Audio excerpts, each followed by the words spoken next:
welcome to a Smurd P video, and today we are looking at Transformers War for Cybertron Trilogy, Earthrise. And here we have Megatron. Now, I was a big fan of Combiner Wars, yes, I said it.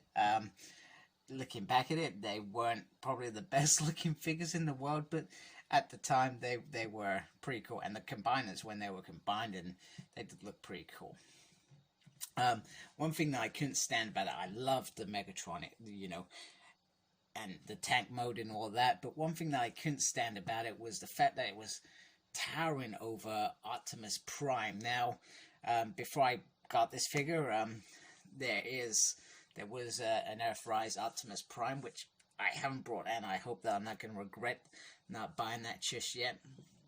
I made sure that I had a look at the sizes, and they pretty much looked similar sizes. So that was a plus for me, because Megatron should never be towering over Optimus, and vice versa. They should be the same size and ready to duke it out, in my mind. So the packaging, as always, is stunning.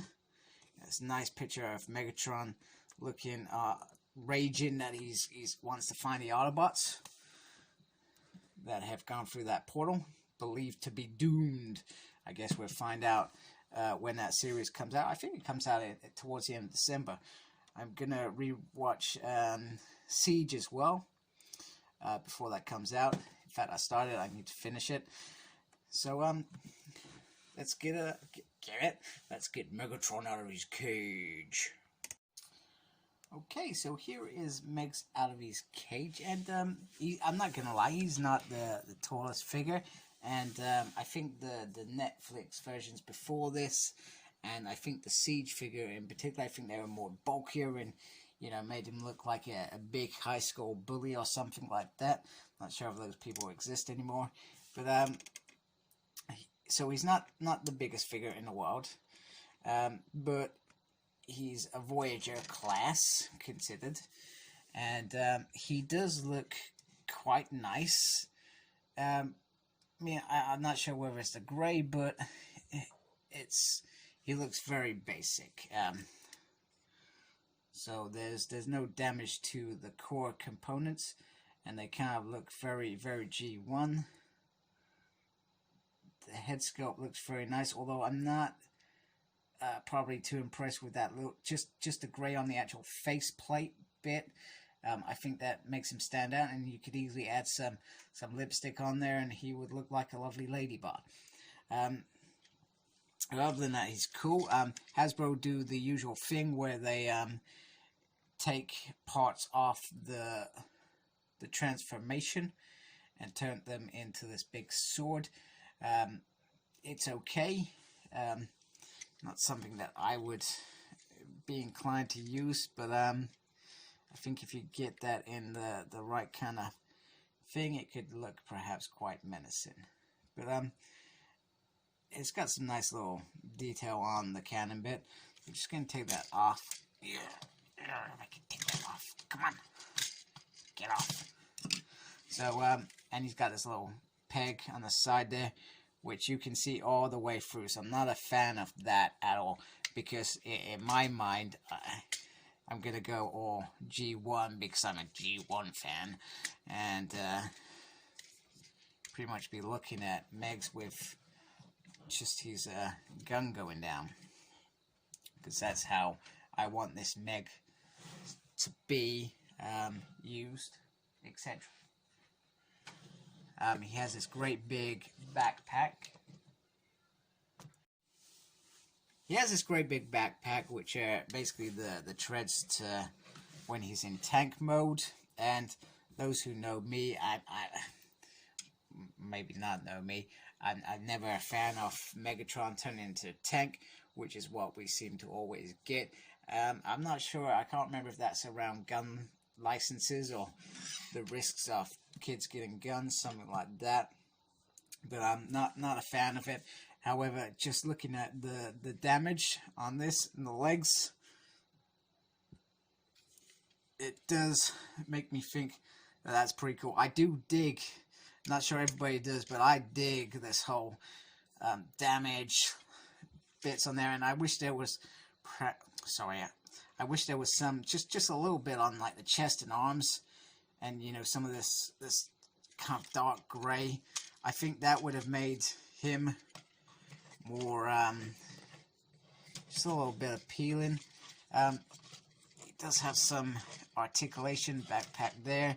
Got some articulation. This bit can pull out. Not really a fan of that, but you can click it back into place. He's got some stuff going on there. Some stuff. You guys know that I don't usually talk about articulation and stuff because I'm crap at that, and there's probably better people to do that anyway. I'm just here to show you off this really cool figure, but I can dig him as my Megatron. If a better one comes along, I think I'm going to pick him up. I mean, we know we're getting already another Optimus Prime in Lost Kingdom, and how many Ultra Magnuses have... There's been one release pretty much everything, and a special one as well with some tarpaulin on. So it's only a matter of time before we get a Megs. And also with their studio line that they're doing, I really hope we do get like a G1 Megs from that, which transforms into a gun. That I would absolutely dig. Absolutely dig, dugly dig. So in terms of comparison, so I haven't got Run-Amok transformed, so I'm just gonna put in Cliff Jumper here. So Cliff Jumper is apparently a deluxe. He's not really a deluxe. He's like a baby transformer. But you can see the size comparison, and that size comparison seems quite normal to me. That's what I would expect from this little bot to be compared to Megatron. So I think the size, as a Voyager, which is, there's the class above that, which is the Deluxe class. I think it's Deluxe. Am I just talking rubbish? I've just talked about Deluxe, Voyager. What's the next one up? Gigantic Sword? I don't know. I can't remember. But there are bigger ones in this anyway. I've seen them. I once brought one, and then I didn't open it. I chickened out and sold it. I may buy again. I may not. I'm not sure. But this seems like a nice size. And once again, just looking forward to getting Optimus Prime to go aside him. I guess the only gripe that I would have with Optimus Prime, I would have loved this Megs to come with a mace to wield. I think that would have just been, whoa, thank you, Hasbro. Like the ultimate thank you thing. And I'm not still too sure on this. I did take up the gun because I think on the Netflix one or something, you could put like the cannon on it. So you could put the cannon on this, and it goes like this. But it doesn't really feel like it should work. So you can... Oh, I'm just breaking it now. Oh, this is embarrassing. That was terrible. I am so sorry. I am totally embarrassed. Anyway, you can do that. I don't really see the point in that. But I'm pretty sure that's what the Netflix one did. So, anyway, so let's get him into tank mode and see what he looks like. Okay, so first of all, I figured out what this thing does. It's one of those old 3D things they used to have back in the 80s, before 3D movies became really cool, in the mid zeros. It's cool. It's a gimmick. It's nothing exciting, but it's cool. Now, to transform him, I gotta say, it's not a bad transformation. Once you've got a knack for it, I think the only thing that I really had to give some thought to was the legs transformation. But once I got past that, it was fine, and everything slid into place, which was really nice. Underneath you've got his kibble, but you're never going to look under there unless you're doing some sort of weird Photoshop. Like I said, I love the damage on the treads because it adds to a realistic to a tank. In terms of it would be getting scratched and damaged, etc. Once again, Hasbro have done a brilliant job in ensuring that all the weapons become part of the overall art mode, and they also do very well in terms of actually then becoming weapons and not just stuff. Like I said, I'm always gonna want that old just a cannon on his thing rather than that weird sword. The blaster on the tank looks pretty awesome as well. It's a nice little detail on the front. I guess my only gripe about Alt Mode, and really it's a silly gripe, and probably borderline pathetic, I love the Decepticon sign there, is the feet. I wish the feet could have gone somewhere. It just, I mean, they probably didn't have room for it, but it just feels like that was the only real issue that I had. And like I said, it's probably a little bit silly and pathetic, but other than that, it's a really cool Alt Mode.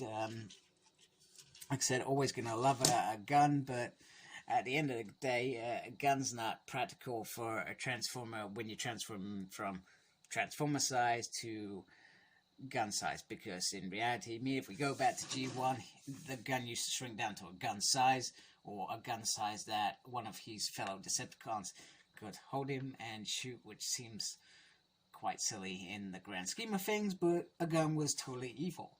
Or still evil now, but it's considered really evil back then if you had a gun. That's the only way I could describe it, but yeah, some fantastic detail there. So I'm really impressed with this Voyager. Okay, would it have been cool if he was a bit taller? Maybe. Would it have been cool if he had a better gun? Maybe.